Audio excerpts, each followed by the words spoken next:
Hi hello friends, welcome back to Angel దారు. ఈ రోజు అయితే చాలా డేస్ తర్వాత ఇడ్లీ అయితే చేశానండి. చూస్తున్నారు కదా, నా ఇడ్లీ అయితే స్పాంజీ లాగా వస్తాయి. ఇందులో అటుకులు వేసి అయితే చేస్తాను.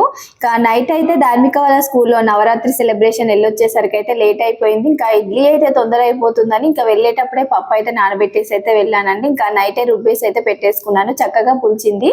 ఇంకా ఎర్లీ మార్నింగే చేసేసాను అనమాట.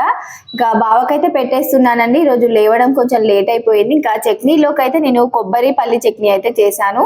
ఇంకా రోజు చేసే జ్యూసే అండి. ఇంకా ఏబీసీ జ్యూస్ కూడా చేశాను. ఇంకా బావకైతే ఒక క్యారెట్ అయితే ఇచ్చేసానండి. ఈరోజు ధార్మికకి అయితే స్కూల్ 9:30 to 12:30, ఎందుకంటే నైట్ లేట్ అయింది కాబట్టి. ఇంకా వ్యాన్ అయితే వచ్చిందండి 8:30కి, 1 hour ముందు. ఇంకా తనైతే వెళ్ళిపోతుంది. ఇంకా వ్యాన్ డ్రైవర్ కి అయితే తెలుగు రాదండి. ఇందవా అని అయితే పిలుస్తున్నాడు. ఇక్కడికి రా, లోపలికి రా అని పిలుస్తున్నాడు. ఇంకా నేను కూడా టిఫిన్ అయితే చేసేసాను. వీడియో నచ్చితే లైక్ ఇవ్వండి, షేర్ చేయండి. బాయ్.